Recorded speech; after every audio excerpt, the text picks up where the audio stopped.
जिज्ञासु मित्रों, बहुत बहुत स्वागत है, अभिनंदन है आप सभी का दिव्य सृजन में।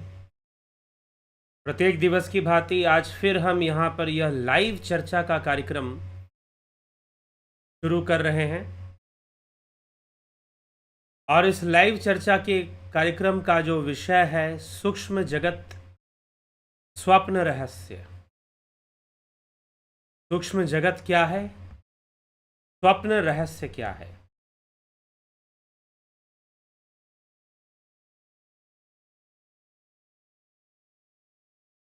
स्वप्न कहने का अर्थ क्या है?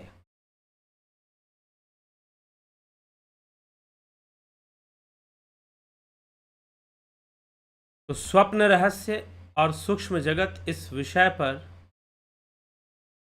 हमारी चर्चा होगी आज।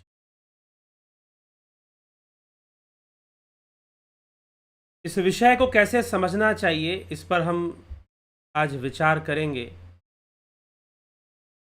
यह सूक्ष्म जगत कैसा है और इसके बारे में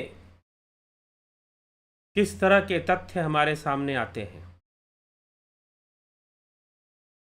तो सूक्ष्म जगत की चर्चा, जो सूक्ष्म है, सूक्ष्म कहने का मतलब कि जो इन इंद्रियों से गम्य नहीं है। हाँ, मन वहां पहुंच सकता है, इंद्रियां सूक्ष्म रूप में विद्यमान रहती हैं, सूक्ष्म जगत में भी।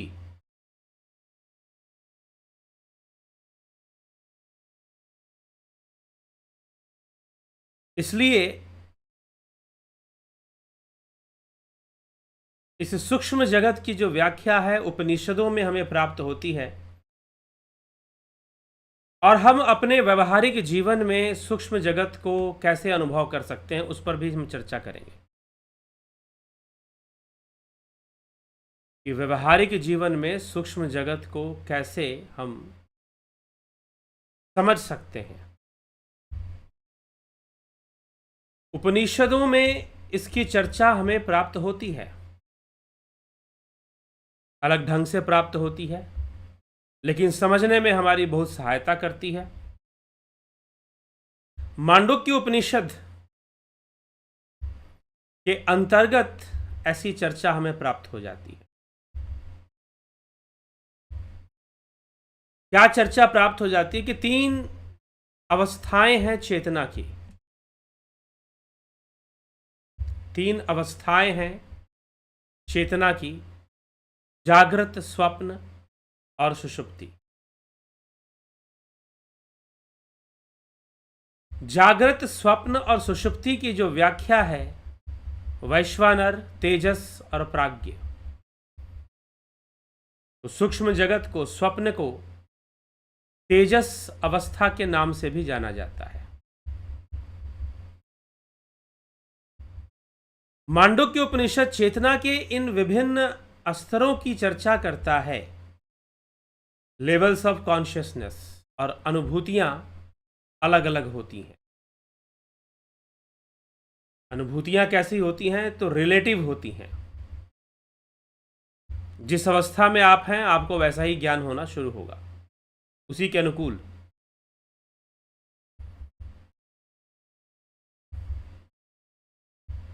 तो जागृत अवस्था के बारे में कहा गया है कि जागृतो स्थानो बहिष्प्रज्ञ सप्तांग एकनो विंशति मुख स्थूल शुक वैश्वानर प्रथम पाद।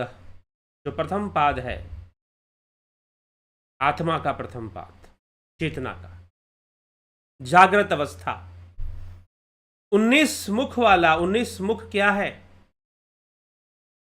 7 अंगों वाला, 19 मुख वाला।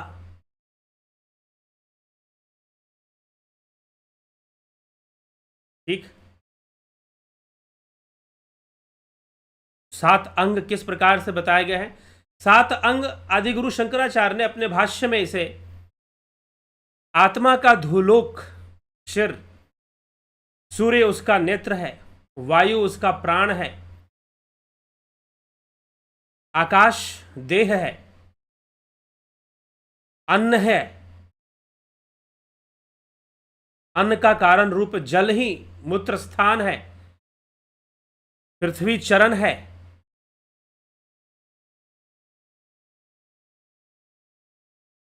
तो ये अग्निहोत्र के हिसाब से अंगभूत इसे माना गया है, अग्नि को इसका मुख माना गया है, और इस प्रकार से 7 अंगों की व्याख्या की गई है।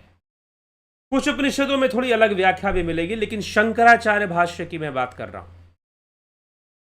शंकर भाष्य में इस प्रकार की व्याख्या दी गई है। 19 मुख हैं, 5 ज्ञानेंद्रियां, 5 कर्म इंद्रियां, 5 प्राण और 4 अंतःकरण, अंतःकरण चतुष्टय। तो इसके 19 मुख, 7 अंग वैश्वानर अवस्था में बताया जा रहा है। इसी प्रकार से स्वप्न लोक की चर्चा है, सूक्ष्म लोक की चर्चा। स्वप्न स्थानो अंतः प्रज्ञ सप्तांग 19 मुखा प्रविविक्त भुक्तय जसो द्वितीय पाद, यह दूसरा पाद है। स्वप्न अवस्था दूसरा पाद है। स्वप्न स्थानो अंतः प्रज्ञ, यह अंतः प्रज्ञ है। और पहले वाला क्या था? बहिष्प्रज्ञ। जो जागृत अवस्था है, जागृतो स्थानो बहिष्प्रज्ञ सप्तांग 19 मुखः, स्थूल मुख वैश्वानरः प्रथमः पादः। अर्थात कि जागृत अवस्था बहिष्प्रज्ञ है, स्वप्न अवस्था अंतस्प्रज्ञ है। लेकिन जब इसमें हम शंकराचार्य के भाष्य को पढ़ते हैं तो वो कुछ अलग ढंग से इस अवस्था की चर्चा करते हैं। स्वप्नम स्थानमस्य तेजस्य स्वप्नम स्थानः, स्वप्न इस तेजस का स्थान है, इसलिए यह स्वप्न स्थान वाला कहा जाता है। वास्तव में स्वप्न स्थान वाला जो है वह क्या है? जागृत अवस्था में जब हम बहिष्प्रज्ञ होते हैं तो अनेकों प्रकार के विचार, संस्कार, कर्म को हम एकत्र करते हैं। हम अनेकों प्रकार के कर्म को एकत्र करते हैं, और मात्र इसी समय के नहीं, पिछले समय के भी, पिछले भी जन्मों के कई कर्मों को हमने एकत्र करके रखा हुआ है। पिछले जन्मों के भी कई कर्मों को हमने एकत्र करके रखा हुआ है। तो हम कर्म एकत्र करते हैं, संस्कार को एकत्र करते हैं, विचारों को हम इकट्ठा करते हैं। यह शंकर भाष्य में इस अवस्था के बारे में इस ढंग से समझाया गया है।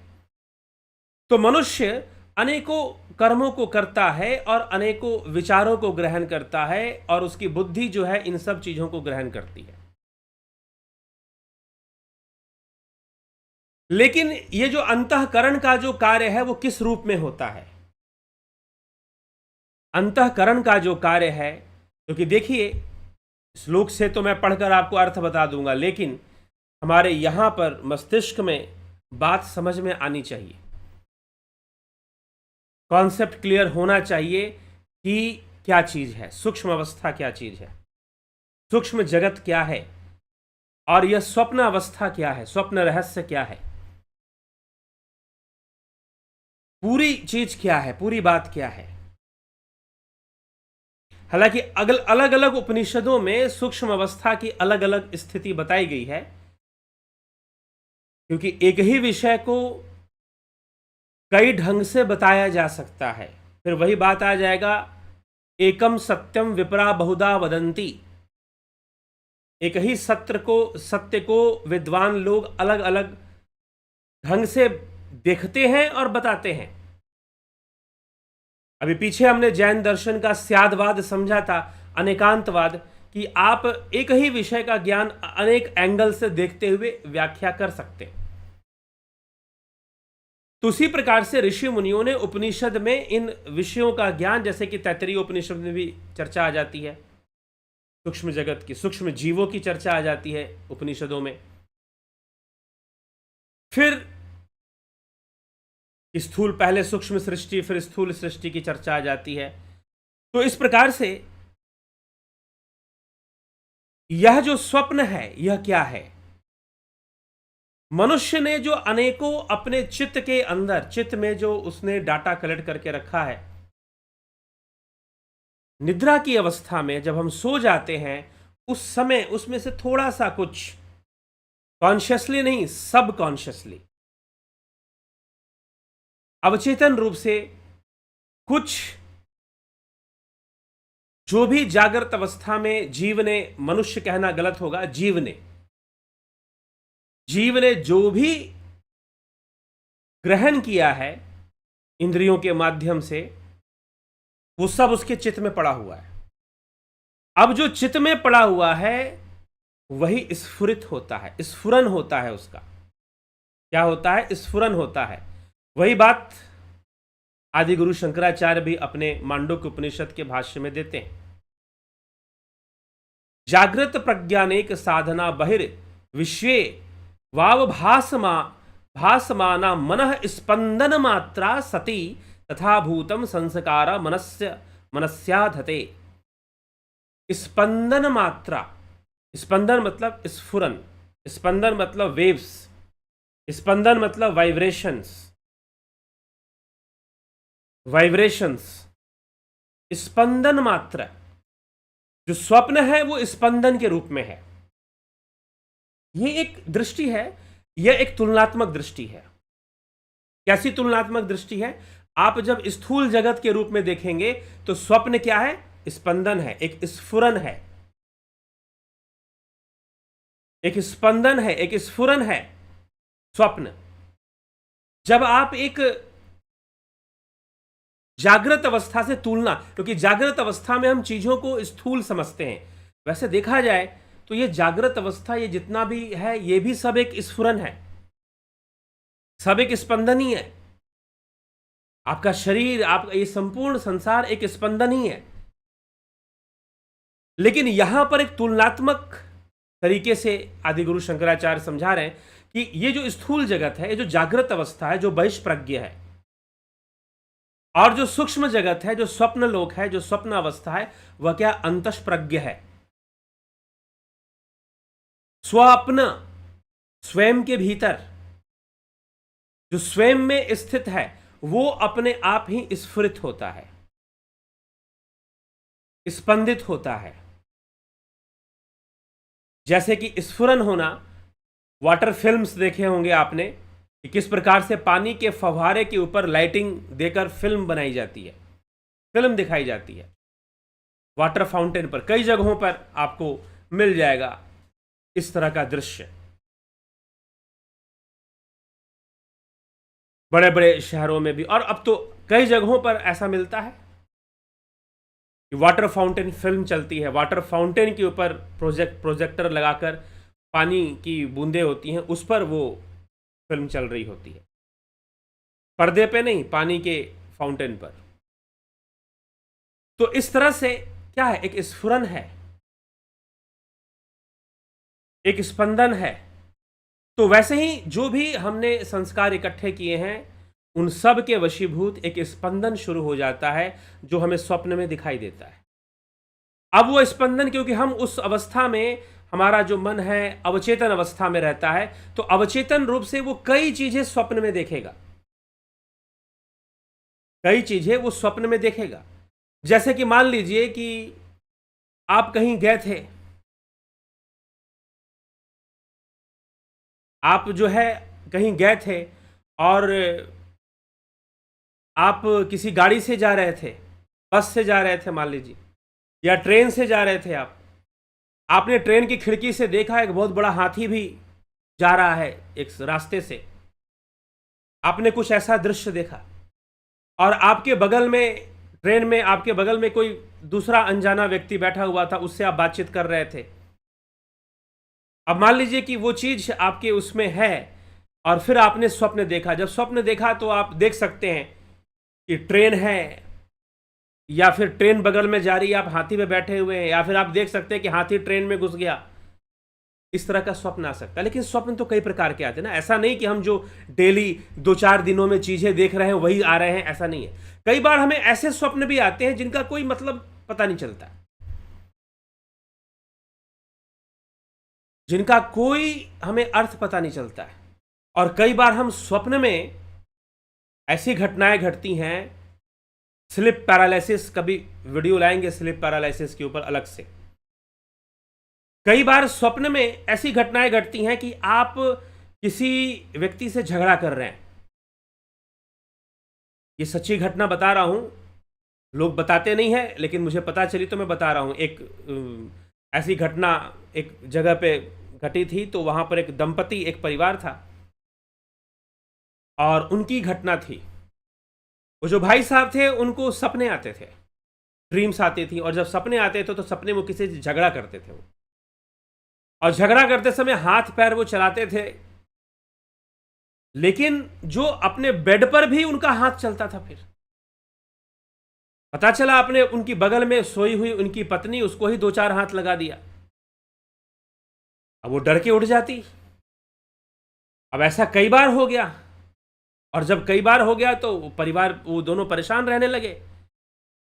उन्होंने कुछ वीडियोस मेरे देखे, मुझसे संपर्क किया कि ऐसी घटना घटती है, कुछ आप बताइए जिससे कि स्वप्न ना आए, इस तरह के सपने ना आए। कई बार होता है ऐसा।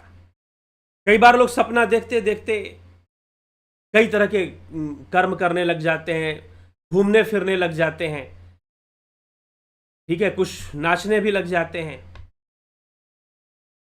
ऐसी घटनाएं होती हैं, ऐसे लोग हैं समाज के भीतर। तो स्वप्न के अंदर उस सपने का संबंध जो है बन गया। अब हम जब सोते हैं तो उसमें भी हमारे अवचेतन मन की भी लेवल्स होते हैं। कई बार हम जागृत के नजदीक होते हैं, कई बार हम काफी डीप में चले जाते हैं, और बिल्कुल डीप स्लीप में चले जाते हैं तो वहां कोई ड्रीम नहीं होती, वहां कोई स्वप्न फिर नहीं आएगा आपको, तो सुषुप्ति अवस्था आ जाएगी। लेकिन स्वप्न अवस्था में ही कई लेवल्स बनते हैं। तो जो ऊपर के लेवल्स होते हैं, ऊपर के लेवल्स में जो सपना आप देखते हैं वो आपको स्मरण रहेगा।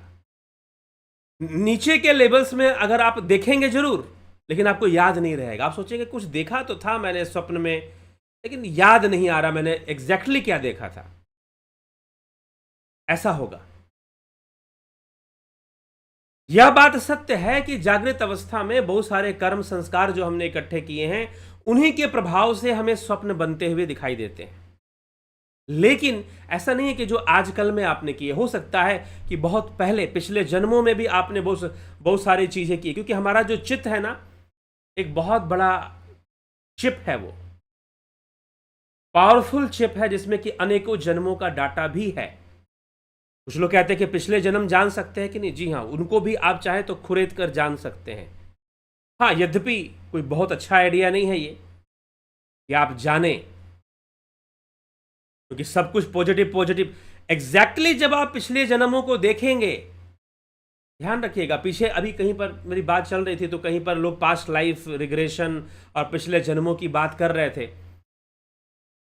लेकिन जो जिस तरह की बातें बता रहे थे वो बहुत प्रैक्टिकल नहीं लग रहा था।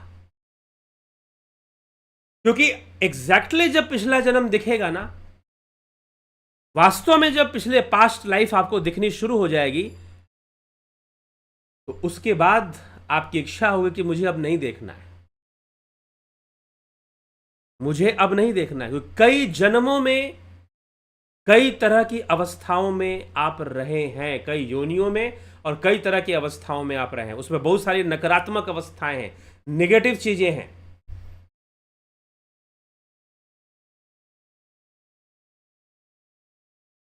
कई जन्मों में आपने पुण्य किए हैं, तो कई जन्मों में पीछे आपने चोरी भी किए हैं, डाके भी डाले हैं, हत्याएं भी की हैं, कई तरह के पाप भी किए हैं।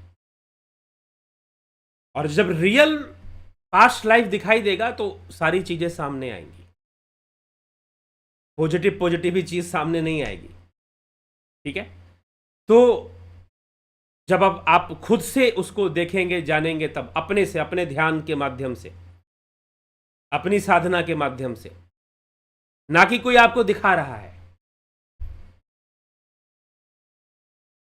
तो हमें ये जो सूक्ष्म जगत है वो स्पंदन के रूप में, स्फुरन के रूप में, लेकिन वहां भी सूक्ष्म रूप में, अपंचीकृत रूप में सूक्ष्म शरीर होता है, और 19 मुख वहां भी होते हैं, वहां भी होते हैं। पंच ज्ञानेन्द्रिया, पंच कर्मेंद्रिया, पंच प्राण,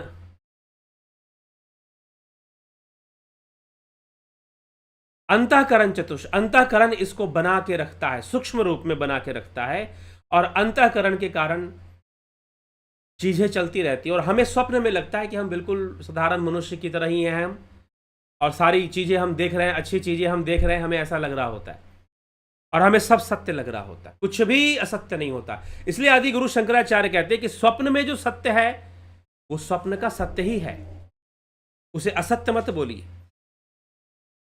इसीलिए जब हम अद्वैत सिद्धांत को पढ़ते हैं, आदि गुरु शंकराचार्य की अद्वैत व्याख्या को जब आप पढ़ेंगे, तो ऐसा नहीं कि उन्होंने संसार को मिथ्या माना है, असत्य माना है, ऐसा नहीं है।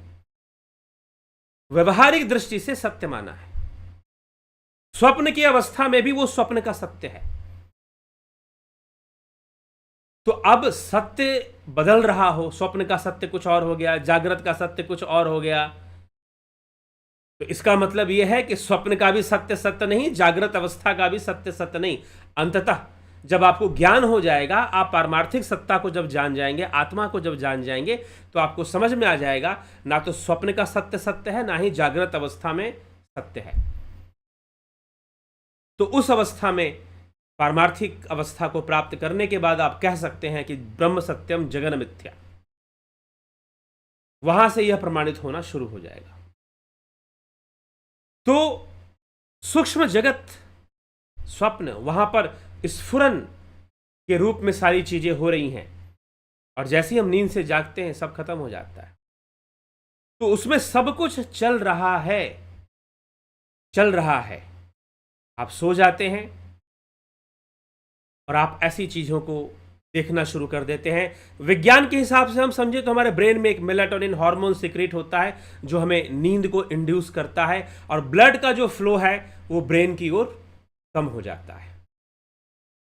अब चलिए, अब ये बात हमने अभी तक जितनी भी बातें की, उसकी बातें की जब हम नींद में सो जाते हैं और जब हम स्वप्न देखना शुरू कर देते, हम सपना देखना शुरू कर देते। हमारा शरीर, इंद्रियां उस समय, बाह्य इंद्रियां जितनी भी हैं वो काम नहीं कर रही होती। मन अपने आप में ही स्फुरित हो रहा होता है। चित्त मन मिलकर, दोनों मिलकर, चित्त मन बुद्धि अहंकार सब काम कर रहे हैं। वो स्फुरन पैदा करता रहता है और चीजों को दिखाता रहता है, और हम उसे देखते रहते हैं। और कई बार अब अवचेतन मन में भी जब हम सोते हैं तो उसके कई लेवल्स होते हैं, और अगर ऊपर के लेवल में चीजें हो रही हैं, अवचेतनता कितनी परसेंट है, सबकॉन्शियसनेस कितनी परसेंट है। अगर सबकॉन्शियसनेस की मात्रा ज्यादा जाएगी तो वो अनकॉन्शियसनेस की ओर चला जाएगा। अगर उतना नहीं है, ऊपर ऊपर में है, जस्ट हम सोए। इसलिए ज्यादातर स्वप्न आप कब देखते हैं? जब आप उठने वाले होते हैं, या जब आप एग्जैक्टली सोते हैं। आप चेक कर लीजिएगा, जब आप सोए, आप 11 बजे 12 बजे आप सोते हैं, और जैसे ही सोते हैं उस समय आप स्वप्न में चले जाते हैं। पहले आप स्वप्न में चले जाते हैं, फिर गहरी निद्रा में, फिर जब आप सुबह उठते हैं तो फिर आप स्वप्न में पहले आते हैं। पहले आप स्वप्न में आएंगे, फिर आप आंखें खोलकर उठेंगे। तो ज्यादातर लोगों को स्वप्न, कौन सा स्वप्न याद होता है? जो अवचेतन के ऊपरी हिस्से का होता है, ऊपरी लेवल का होता है। जैसे कि हम अभी कॉन्शियस वर्ल्ड में हैं, जागृत अवस्था में है, शरीर के प्रति हम कॉन्शियस हैं, इसलिए हम इसको कॉन्शियस वर्ल्ड कहते हैं। जब हम सो जाएंगे तो धीरे धीरे हम शरीर के प्रति कॉन्शियसनेस डाउन होती जाएगी, और हम सब कॉन्शियस की ओर चले जाएंगे। तो उस समय एक लेवल ऐसा होगा जिसका शरीर के साथ बहुत अच्छा टच रहेगा। 100% नहीं रहेगा, लेकिन फिर भी 50% बॉडी ऑर्गन के साथ उसका संबंध रहेगा। और जब रहेगा तो फिर क्या होगा? मान लो कि स्वप्न में आप किसी को मार रहे हो, तो सोते सोते आपका हाथ चल जाएगा, और हो सकता है बगल में कोई सो रहा हो उसको लग जाए, बगल में कोई सो रहा हो उसको लग जाए। अब क्या होगा कि आप और डीप में थोड़ा जाओगे, और लो लेवल पर जाओगे, कॉन्शियसनेस और डाउन होगी। वहां जो स्फुरन होगा वो आपको स्मरण नहीं रहेगा, याद नहीं रहेगा। फिर हमारे शरीर के अंदर एक जो हार्मोन्स होती हैं जो कि टाइम को फिक्स करती हैं, थैलेमस ग्लैंड से हार्मोन सिक्रेट होती हैं जो कि टाइम पीरियड्स को फिक्स करती हैं। तो वो हार्मोन्स ही फिर हमें वो हार्मोन्स की मात्रा जैसे ही कम होगी मेलाटोनिन की, हम दोबारा अवेकनिंग स्टेज की ओर आना शुरू कर देंगे। अवेकनिंग स्टेज की ओर हम आना शुरू कर देंगे और ब्लड का जो फ्लो है वो ब्रेन में अच्छे से होने लगेगा। इसलिए तकिया लोग लगाकर सोते हैं, क्यों? ताकि ब्लड का फ्लो जो है ब्रेन में ज्यादा ना हो। इसलिए चित्त कभी नहीं सोना चाहिए। पीठ के बल चित्त होकर सोने के लिए मना किया गया है योग शास्त्रों में, या स्वर योग शास्त्र में भी मना किया गया है।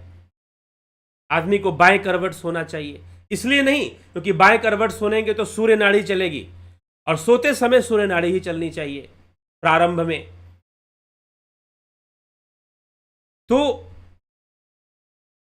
फिर बाद में आप दाहिने करवट हो जाएं वो एक अलग बात है, लेकिन चित्त होकर सोना अच्छा नहीं माना जाता है, उसमें ज्यादा ड्रीम्स आती हैं फिर।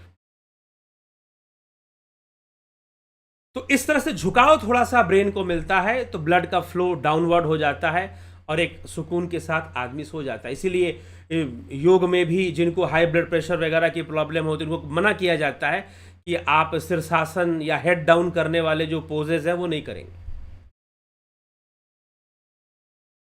ठीक है? तो इस तरह की चीजें होती हैं। तो होगा क्या कि हार्मोन्स का असर कम होगा और आप धीरे धीरे अवेकनिंग स्टेज में आएंगे।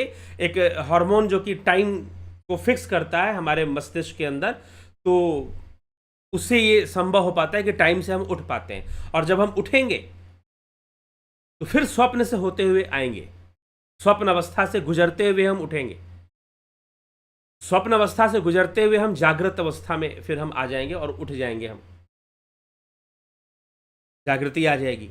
तो वो जो उठने के पहले जो हमने देखा होगा वो हमें याद रहेगा, वो हमें याद रहेगा। तो एक वाइब्रेशन इस तरह से, वो जो स्फुरन है वो वाइब्रेशन जो है उसका अपना एक अस्तित्व है। जी हां, उसका एक अपना अस्तित्व है, उस वाइब्रेशन का, उस स्फुरन का, उस स्पंदन का, कि आपका शरीर काम नहीं कर रहा है, आप दौड़ भाग नहीं रहे, लेकिन स्वप्न में आप दौड़ रहे हैं, भाग रहे हैं, ये कर रहे हैं, वो कर रहे हैं। अब चलिए, अब यहां पर निद्रा को साइड कर दीजिए। मन बुद्धि चित्त अहंकार स्फुरन रूप में है, और माया मुई न मन मुआ मरमर गया शरीर।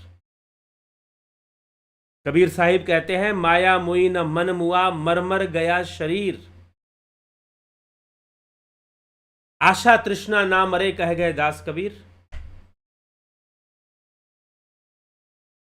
तो मरता कौन है, मृत्यु किसकी होती है?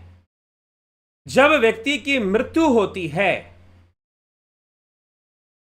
जब व्यक्ति की मृत्यु होती है तो उस समय क्या होता है, क्या चीज होती है? मान लीजिए मृत्यु हो गई, शरीर का कोई अंग ही काम करना बंद कर दिया, हार्ट ने काम करना बंद कर दिया, लीवर ने काम करना बंद कर दिया, धीरे धीरे हम मृत्यु को प्राप्त हो जाएंगे। ब्रेन ने सही से काम करना बंद कर दिया, ब्रेन हैमरेजेस हो गई, तो व्यक्ति मृत्यु को प्राप्त हो सकता है, डेथ क्रिएट हो सकती है। तो ये जो मृत्यु होगी वो किसकी होगी? वैसे मांडू कारिका में इस पर बोला गया है, लेकिन छोटे से एक लाइन में समझा दिया गया है। वास्तव में जब व्यक्ति मरेगा due to physical disability, heart ने काम करना बंद कर दिया, या फिर एक्सीडेंट हो गया, ब्लड फ्लो हो गया बहुत ज्यादा, अगर ब्लड फ्लो बहुत ज्यादा हो जाएगा तो ऑर्गन्स काम करना बंद कर देंगी, ब्रेन काम करना बंद कर देगा, आदमी ब्रेन डेड हो जाएगा। एक्सीडेंट वगैरह में ज्यादा होता है कई बार, बहुत गंभीर अंदरूनी चोट ना भी आए, ओनली ब्लड फ्लो, इसलिए कई लोग सुसाइड करते हैं, ऐसे नस काट लेते हैं, ऐसे कर लेते हैं, कुछ इस तरह का दिखाया जाता है। अब जानते हैं, फिल्मों वगैरह में आपने देखा होगा। एक लिमिट तक ब्लड फ्लो हो जाएगा, ब्रेन में ब्लड जाना बंद हो जाएगा, सप्लाई बंद हो जाएगा। Where you will go, where you will go, कहां, वेयर विल यू गो, कहां आप जाएंगे? फिर उस समय आप कहां जाएंगे? आप फिर पुनः सूक्ष्म अवस्था में जाएंगे, सूक्ष्म अवस्था में जाएंगे। बस निद्रा में और मृत्यु में अंतर क्या है कि वहां से लौटना संभव है, यहां से लौटना संभव नहीं। जब आप सो जाते हो तो वहां से लौटना संभव है, यू रिटर्न, वो क्योंकि हार्मोनल चेंजेस के कारण वो चीज हो रही है, हार्मोन्स के कारण वो चीज हो रही है। जब आप सो जाते हैं तो आप सूक्ष्म अवस्था में ही जा रहे हैं, एक तरह से सूक्ष्म लोक की ही यात्रा कर रहे हैं आप, लेकिन पूरी तरह से नहीं कर रहे हैं, पूरी तरह से नहीं कर रहे हैं। और आप वहां से हार्मोन जैसे ही अपना असर हटाएंगे, आप वापस आ जाएंगे, रिटर्न हो जाएंगे अपनी बॉडी में, ठीक है। और अनकॉन्शियसली बॉडी के जो दूसरे फंक्शन है वो काम करते, वो तो वैसे भी काम करते रहते हैं। अरे आप खाना खा, आपने भोजन लिया, अंदर डाला, उसके बाद आपका क्या काम? ये शरीर खुद ही कर लेता है सब कुछ। आपने भोजन मुंह में डाला, उसके बाद आपका क्या काम?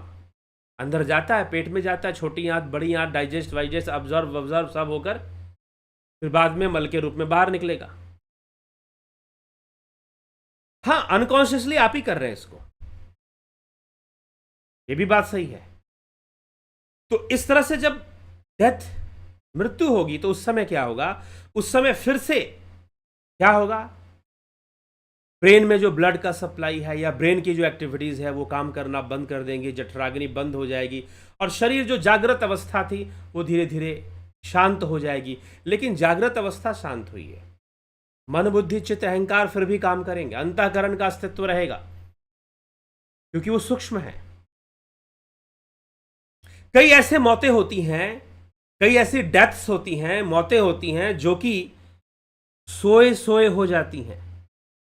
पीछे मुझे किसी ने उत्तर प्रदेश मिर्जापुर से फ़ोन किया, बताया कि हमारे पड़ोसी थे और वो रात को सोए और सोए तो फिर उठे ही नहीं। मैंने कहा, पूछा उनसे क्या उनको नींद नहीं आती थी? हो सकता है कि कुछ दिनों से ना सो रहे हो। बोले कि ऐसा कुछ नहीं है, थोड़ा ड्रिंक व्रिंक करते थे और शायद उस रात भी उन्होंने ड्रिंक किया था और सोए तो फिर कभी उठे नहीं, सोए ही रह गए। ऐसे कई डेथ्स होती हैं। इवन ड्रिंक करके सोते थे, छोड़ दीजिए आप, जो जिन्होंने ड्रिंक नहीं किया है, कोई नशा नहीं किया है, वो सोए और सोते सोते उनको स्लीप पैरालिसिस और क्या आया और अंदर ही अंदर उनको कार्डियक अरेस्ट हो जाता है। डॉक्टर फिजिकल रीजन बताएगा, डॉक्टर जब भी चेक करेगा बोलेगा कि भाई ये तो लग रहा है कार्डियक अरेस्ट हुआ है और इस कारण से ब्लड का फ्लो बंद हो गया, हार्ट ने काम करना बंद कर दिया। क्या नहीं हो सकता? ऐसे अनेकों घटनाएं हैं जहां पर लोगों ने स्वप्न के भीतर ऐसा दृश्य देख लिया कि डर गए और उसका असर उनके हार्ट पे आ गया। ऐसा दृश्य स्वप्न में देख लिया कि भयंकर रूप से डर गए और उसका असर उनके हार्ट पे आ गया, कार्डियक अरेस्ट हो गया और ब्लड का फ्लो सप्लाई बंद हो गया। कार्डियक अरेस्ट होगा तो हो ही जाएगा ब्लड का सप्लाई बंद। डॉक्टर आपको यही रीजन बता देगा और आप सो गए, आप उस अवस्था से रिटर्न हुए ही नहीं।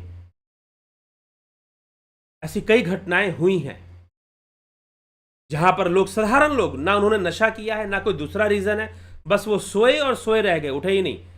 नहीं तो मरने के बहुत सारे, मृत्यु के बहुत सारे बहाने होते हैं। व्यक्ति जो है बीमार होकर मरता है, किसी को कैंसर हो गया, किसी को कुछ हो गया, किसी को कुछ हो गया, कोई एक्सीडेंट हो गया, किसी ने किसी को मार दिया।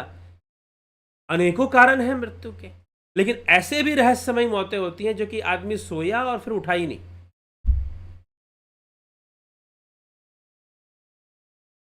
ठीक है, वो स्वप्न की दुनिया में गया और वहां से वापस लौटा ही नहीं फिर। और बड़े साधारण से लोग, ना कोई नशा करते हैं ना किसी तरह की उनको समस्याएं हैं, निकल लिए। मृत्यु आनी है तो ऐसे भी आ सकती है। मृत्यु के पास आने के अनेकों रास्ते हैं, अनेकों रास्ते हैं उसके पास, पता नहीं कब कैसे प्रकट हो जाए, कैसे आ जाए, क्या कह सकते हैं। लेकिन जब मृत्यु होती है तो यह जीवात्मा किस अवस्था में जाती है? तो अद्वैत सिद्धांत कहता है,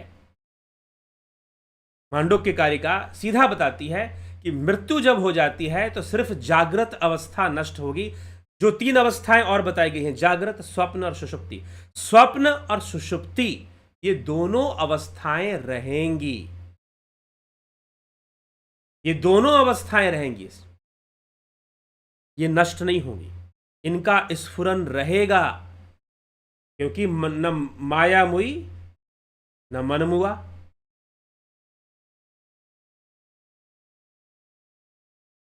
मर गया शरीर, शरीर मरता है मात्र, माया मुई न मन मुआ, न मन मरेगा न माया। ये कबीर का अद्वैत है, कबीर अद्वैतवादी थे।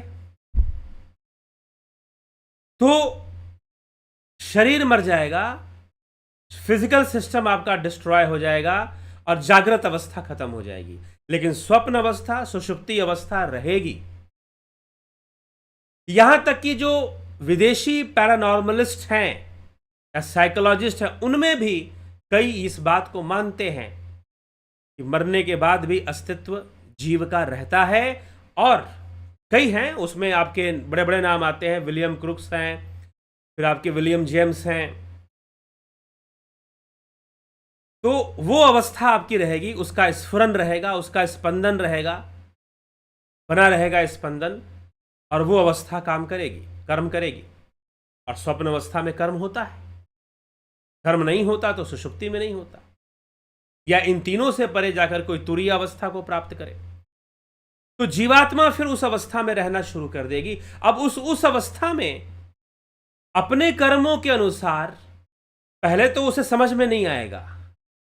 एक वैज्ञानिक हुए विलियम क्रुक्स, उन्होंने पैरानॉर्मल साइंस पर बहुत रिसर्च किया और कहते हैं उनके बारे में कि उनकी जो टीम थी, पैरानॉर्मल सोसाइटी के जो लोग थे, पैरानॉर्मल सोसाइटी ऑफ लंदन,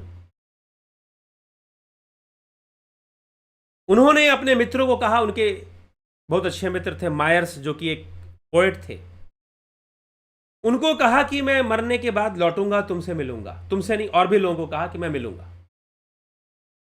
1 महीने बाद, अपनी मृत्यु के 1 महीने बाद, उन लोगों का दावा है, पैरानॉर्मल सोसाइटी ऑफ लंदन का दावा है कि हमें वो आकर मिले, बातें की, और उन्होंने बताया, अपना एक्सपीरियंस शेयर किया कि आपको कैसा लग रहा था। तो उन्होंने साफ साफ अपने अनुभव में मैंने वो लेख पढ़ा, तो विलियम क्रुक्स ने बताया कि जब मेरी मृत्यु हुई तो मुझे लगा कि मैं स्वप्न देख रहा हूं और स्वप्न में खो गया हूं। तो पहले तो मैं स्वप्न ही देखता रहा, फिर मैं इधर उधर भागना शुरू किया अंधेरे में ही, जैसे स्वप्न में लोग कभी इधर जाते हैं कभी उधर जाते हैं। फिर धीरे धीरे मुझे अपनी अवस्था के प्रति कॉन्शियसनेस आने लगी कि मैं किस अवस्था में हूं। अपनी अवस्था मतलब सूक्ष्म अवस्था में वो है, स्फुरन के रूप में है, स्पंदन के रूप में है। उसी अवस्था में उनको अपनी कॉन्शियसनेस आने लगी और मुझे अब मैंने समझ गया कि मैंने अपना शरीर छोड़ दिया है।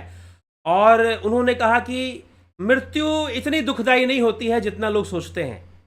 पहले तो उन्होंने एक सत्य बताया, क्यों नहीं होती है भाई, क्यों नहीं होती है। मृत्यु के बारे में लोग सोचते हैं, ऐसे बाहर से आप देखोगे, फिल्में देखोगे या कोई सीन देखोगे। अब मान लो कि कोई व्यक्ति है, किसी का एक्सीडेंट हो गया, सिर फट गया, उसके हाथ टूट गया, उसके शरीर के में कई छेद हो गए हैं। आप सोचो कि इतने छेद हो गए, इतना दर्द इसे हुआ होगा। जी नहीं, जो सिस्टम है ना जीवात्मा का, ये बड़ा वो है कि जहां उसे एक लिमिट तक ब्रेन को सप्लाई रहता है, और जैसे ही कम हो जाता है, तुरंत जो जीवात्मा है फिजिकल अवेयरनेस को खो देता है। फिर उस फिजिकल बॉडी को क्या करोगे, काटोगे, क्या करोगे, उससे ज़्यादा फर्क नहीं। वो जितना उससे दूर जाएगा, हटता जाएगा, उतना उसे कोई तकलीफ वकलीफ होने वाली नहीं है। ठीक है, उसे सेपरेट होता चला जाएगा, अलग होता चला जाएगा, और वो सूक्ष्म लोक में चलता जाएगा। उसे सूक्ष्म अनुभूतियां होने लगेंगी, स्वप्न में वो खो जाएगा, इधर बॉडी का जो होना है वो होता रहेगा।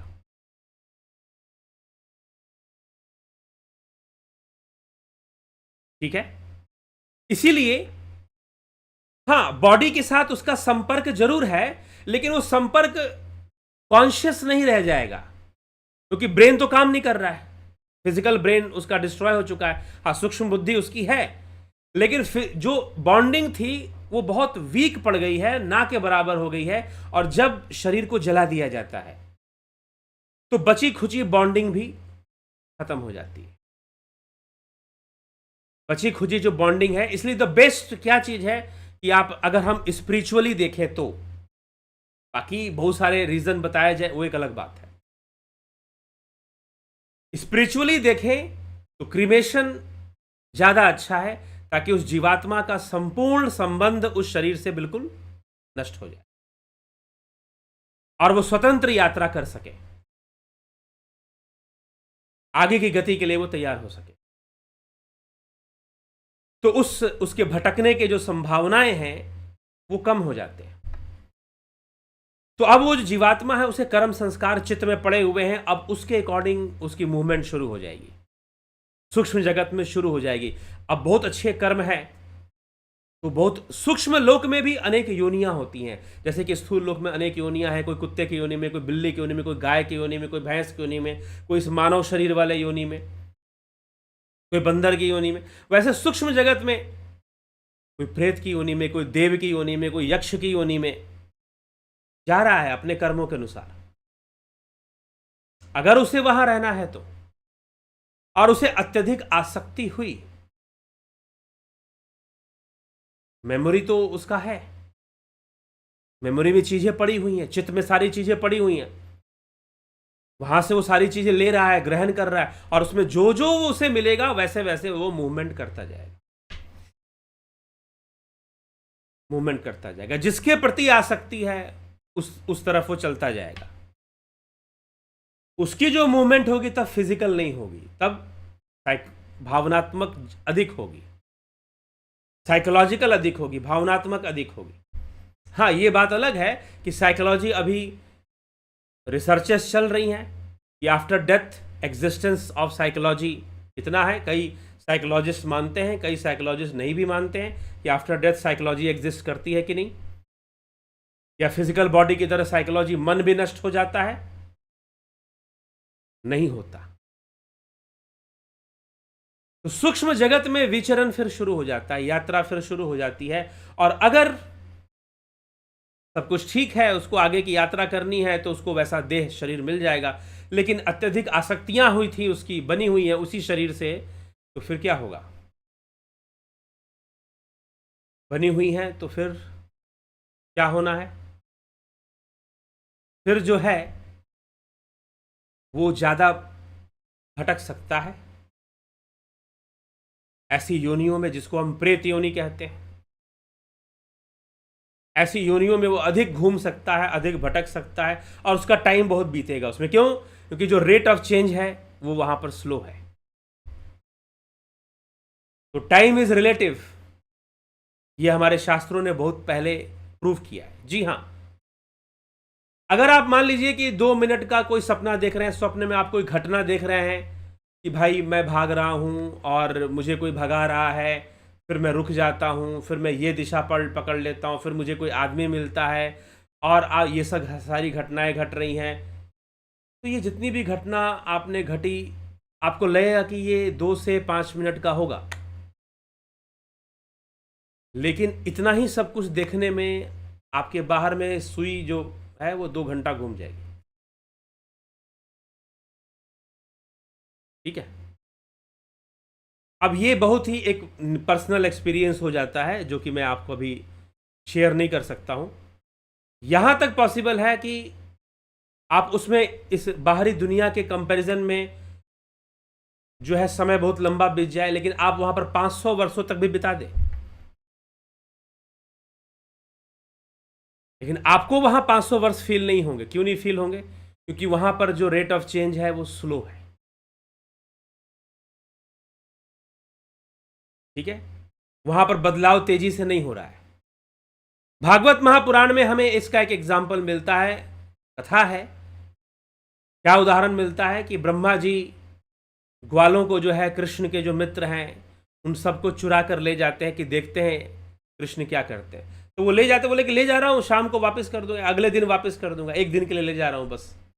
अब ब्रह्मा जी 1 दिन के लिए ले गए, और जब बच्चों को वापस लेकर आते हैं तो 1 वर्ष बीत गया था। 1 वर्ष बीत गया था। Time is relative. और मात्र ये तो सूक्ष्म जगत, और हम स्थूल जगत की बात करें, स्थूल जगत में भी हम देखेंगे तो टाइम रिलेटिव होता है। इसी को आइंस्टाइन ने प्रूव किया था कि टाइम इज रिलेटिव। अपने स्पेशल थ्योरी ऑफ रिलेटिविटी में। तो कि अगर दो दो ऑब्जेक्ट्स एक ही स्पीड से आगे बढ़े तो उनके अंदर जो चेंजेस हो रही हैं वो एक साथ हो रही हैं, तो एक दूसरे के लिए उनका टाइम चेंज नहीं हो रहा है।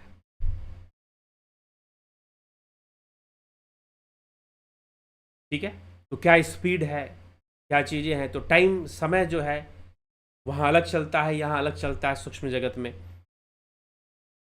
तो ये सूक्ष्म जगत के स्वप्न रहस्य है।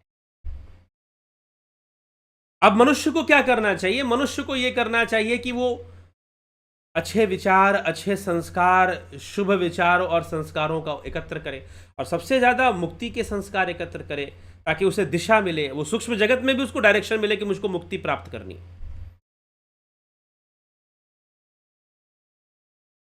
ठीक है,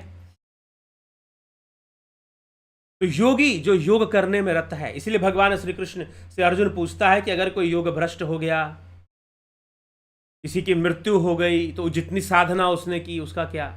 तो भगवान कहते हैं कि साधना संपत्ति इकट्ठी हो जाएगी, बैलेंस बन जाएगा आपका, साधना संपत्ति इकट्ठी हो जाएगी, और आप अगला जन्म जब लेंगे तो उस साधना संपत्ति के साथ लेंगे, और पुण्यों की पूंजी बहुत है तो आप इंद्र आदि योनियों में भी जाएंगे। इंद्र जो देवता है,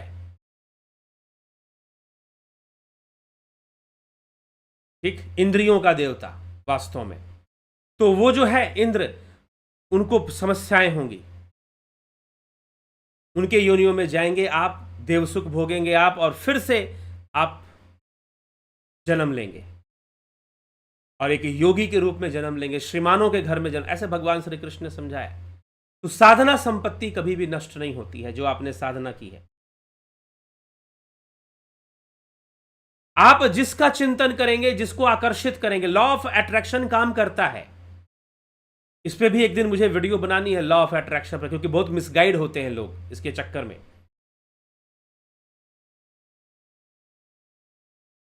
ठीक है, लॉ ऑफ अट्रैक्शन काम करता रहता है, लेकिन वो कई रूप में हमारे सामने आ सकती हैं चीजें। जरूरी नहीं है कि हम जैसे सोच रहे हैं वैसी चीजें सामने आएंगी। कुछ लोगों के साथ हो भी सकता है, कुछ लोगों के साथ ना भी हो।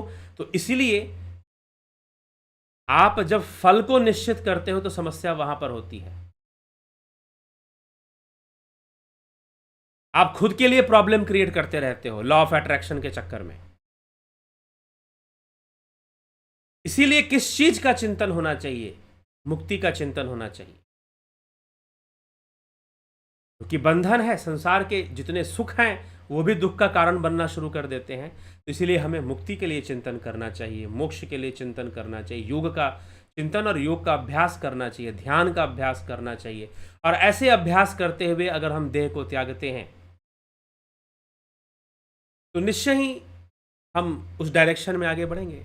वो जो भी हमारा डाटा है, मेमोरी है, वो काम करेगा हमारे साथ, और हमें उस डायरेक्शन, अभी वो विचार के रूप में, संस्कार के रूप में, लेकिन ले जाएगा हमें उस दिशा में। तो इसीलिए योग का प्रारंभ, भले ही चित्तवृत्ति निरोध है, लेकिन प्रारंभ तो वृत्तियों से ही होना है ना। योग वृत्ति का विकास करना पड़ेगा, साधना वृत्ति का विकास करना पड़ेगा। तो इसीलिए हमें ध्यान योग का निरंतर अभ्यास करना चाहिए। आगामी जो ध्यान योग का कोर्स है, अपकमिंग ध्यान योग ऑनलाइन मेडिटेशन कोर्स जो है 20 सितंबर से शुरू हो रहा है, ध्यान योग मेडिटेशन। तो 20 सितंबर से शुरू हो रहा है। आप इसको ज्वाइन करना चाहते हैं तो आप इस नंबर पर मैसेज करेंगे 9661802459। मैसेज कर कर आप डिटेल्स ले लेंगे, ज्वाइन पेमेंट कर कर आप ज्वाइन कर सकते हैं।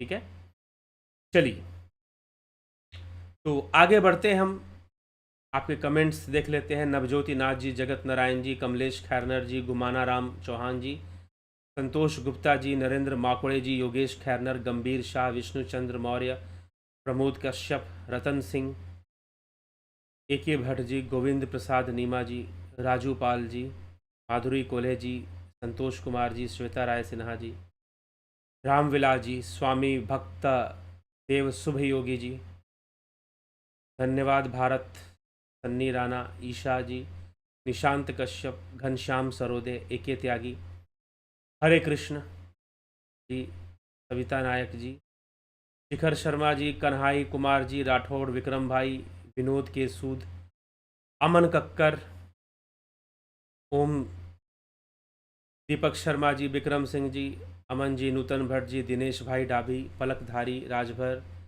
हीरालाल यादव जी, बिमला शाह जी, काशीनाथ जी, किशोर वैद्य जी, दिनेश प्रजापति जी, रूपलाल विश्वकर्मा जी, बलवंत सिंह गोहिल, दयानंद जी, AK भट्ट जी। चित्त में इकट्ठे संस्कारों में से कुछ का स्वप्न में स्फुरन होने का क्या कोई निश्चित पैटर्न होता है?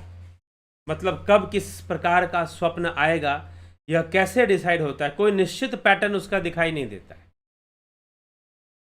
कई बार ऐसा होता है कि आजकल में जो हमने चीजें देखी हैं वो दिख जाती हैं, और कई बार ऐसी चीजें सामने आती हैं जो हमने कभी देखा भी नहीं, कभी सोचा भी नहीं, कभी इमेजिन भी नहीं किया।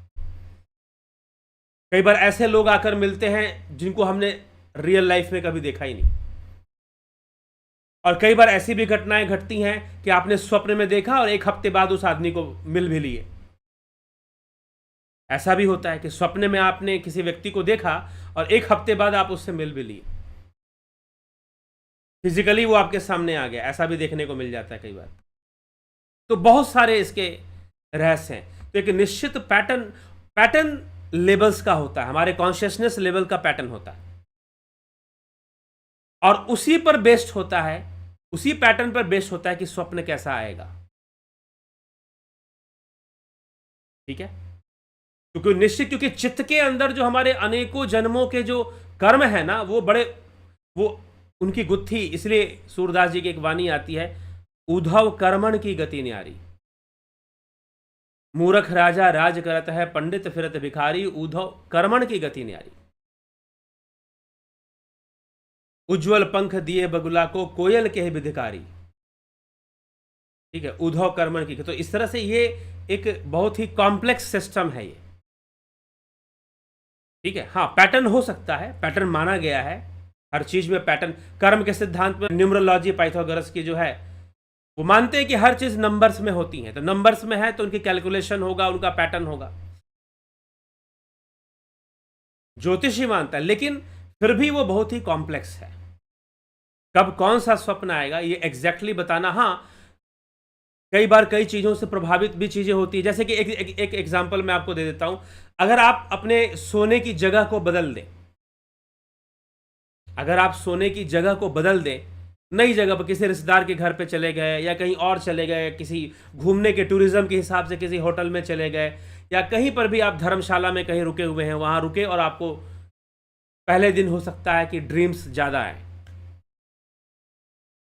सोने की जगह अपने डायरेक्शन क्या रखा है, पूर्व की दिशा में सो रहे हैं, उत्तर की दिशा में सोएंगे तो भी आपके डायरेक्शंस आने की, मैं कुछ बता देता हूं आपको इस विषय में।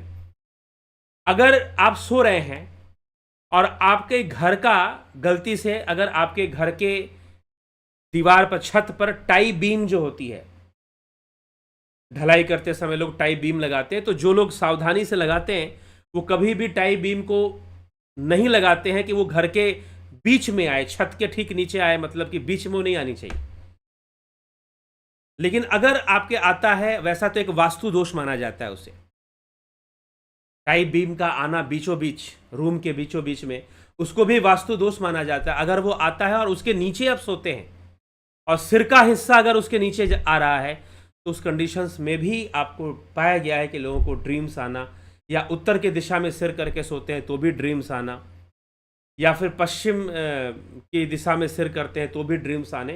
हाँ, दक्षिण अगर हैं, जो बुजुर्ग हैं उनको कोशिश करना चाहिए दक्षिण की दिशा में सोएं, नहीं तो पूरब की दिशा में सोना अच्छा होता है। कई चीज़ों के प्रभाव जुड़ सकते हैं, कई चीज़ों के प्रभाव जुड़ सकते हैं। तो स्नान करके सोना बहुत अच्छा होता है। नहाकर सोइए, आप नहाकर देह को अच्छे से पोंछ कर फिर आप सोइए, अच्छा माना जाता है आयुर्वेद में भी। और ऐसे, और वेस्ट में ये एक अच्छा कल्चर है। वेस्ट में एक अच्छा कल्चर है कि कई लोग उसमें ऐसे हैं कि दिन भर नहीं नहाएंगे तो शाम को नहाते हैं।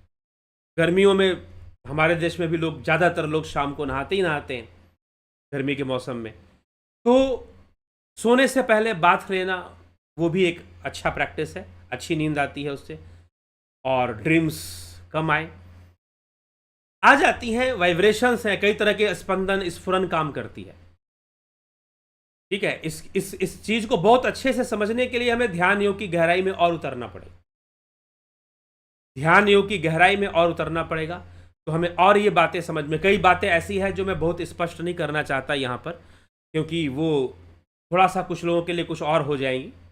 तो इसीलिए जो है ऐसी चीज़ें होती हैं, पैटर्न अवश्य होता है, लेकिन वो इतना इजी नहीं है, वो कॉम्प्लेक्स होता है कि आदमी उस पैटर्न को बहुत अच्छे से समझ पाए।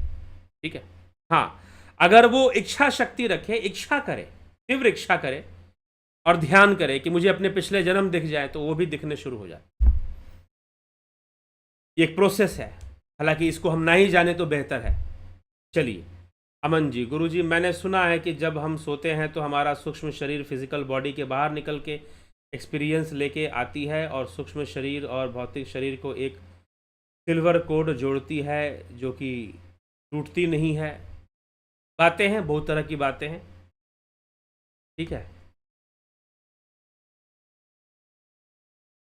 सुना मत, सुनने से ऊपर उठिए, यह अनुभव का विषय है। अभी की ध्यान योग कोई करने वाले एक व्यक्ति हैं, उन्होंने बताया कि मैं ध्यान योग कर रहा था, बैठा था और मुझे ऐसे लगने लगा कि मैं अपने ही शरीर से बाहर निकल रहा हूं। साधना करते करते उनको लगने लगा कि वो अपने शरीर से बाहर निकल रहे हैं। उन्होंने अपना एक्सपीरियंस शेयर किया, कुछ दिनों पहले की बात है, 10-15 दिन पहले की बात। ठीक है, कि मैं अपने शरीर से बाहर निकल रहा हूं और फिर काफ़ी बाहर निकल गया मैं।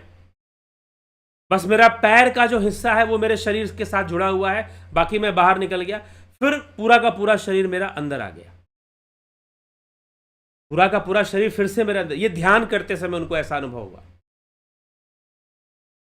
ठीक है, प्रणव करते समय, प्रणव का अभ्यास करते समय उनको ऐसा अनुभव। प्रणव साधना मतलब प्रणव का अभ्यास, जो प्रचलित प्रणव है उसकी बात नहीं कर रहा हूं मैं।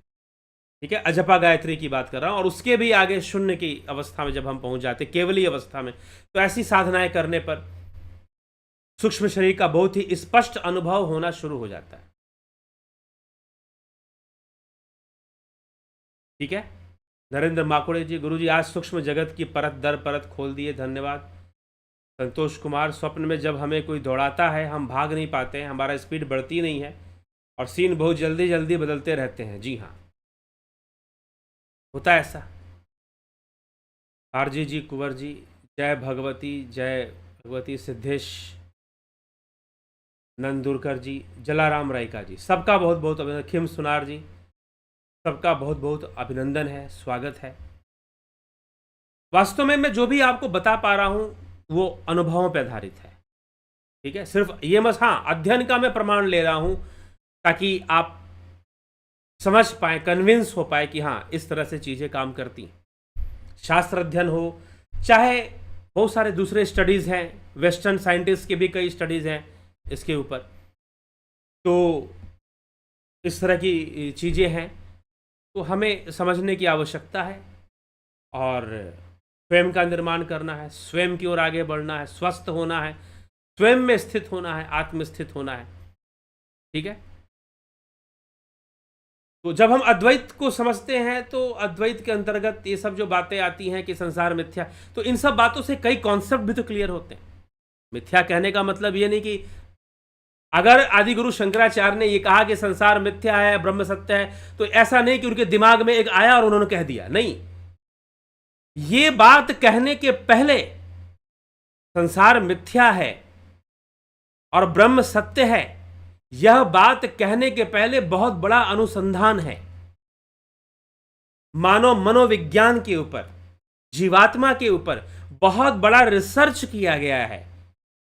वो रिसर्च करने के बाद, उन चीजों को अनुभव करने के बाद कहा गया है ब्रह्म सत्यम जगन मिथ्या। लेकिन हम कोई एक पॉइंट पकड़ लेंगे कि ब्रह्म सत्यम जगन मिथ्या कह दिया, अरे जगत को कैसे मिथ्या कह दिया। ठीक है, तो लेकिन किस आधार पे कहा है, वो एक बहुत बड़ा रिसर्च वर्क है। वो ये ऐसे ही नहीं कि ऐसे ही फेंक दिया, कह दिया। ठीक है, तो ऐसी कोई बात नहीं। तो ये हमें अच्छे से इस विषय को हमें समझना है।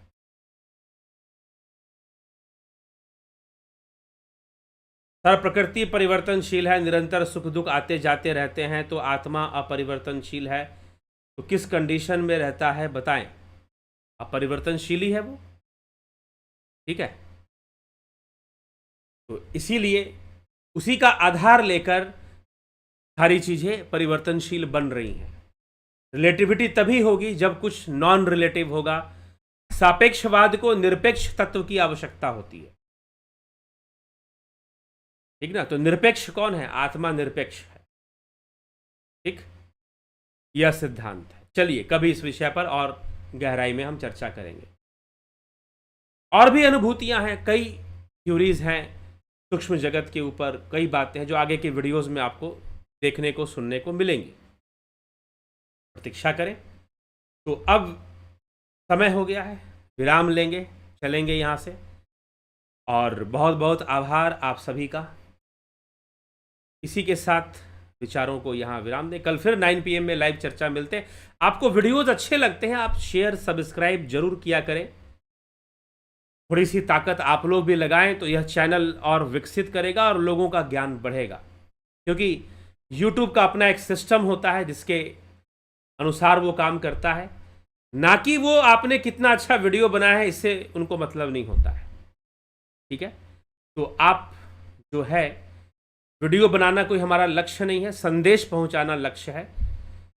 तो कुछ अगर आप बहुत शेयर करेंगे, बहुत लोगों तक पहुंचाएंगे, तो YouTube इसका रिकमेंडेशन और बढ़ा देगा। वो कहेगा कि हाँ भाई, इसको बहुत लोग शेयर कर रहे हैं, तो इसका मतलब हमें इसको प्रमोट कर देना चाहिए। तो ऐसा प्रयास आप लोग अवश्य किया करें, तो संदेश पहुंचेगा लोगों तक, और वो उनका जीवन उन्हें समझ में आएगा। जीवन जीना धीरे धीरे सरल हो जाएगा। कई लोग हैं मुझे फ़ोन करते हैं कि हम आपको सुनते हैं, और जब से आपको सुन रहे हैं मेरी लाइफ में बदलाव आ गया है, परिवर्तन आ गया है, जीवन को देखने का तरीका बदल चुका है। बहुत अच्छी बात है अगर आपके जीवन में बदलाव आ रहा है, तो आप चेंज हो रहे हैं, तो और सकारात्मक रूप से बदल रहे हैं, तो और भी बहुत अच्छी बात है। तो चलिए विराम देंगे, कल फिर मिलते हैं 9 PM लाइव चर्चा में। बहुत बहुत आभार आप सभी का। ओम तत्सत।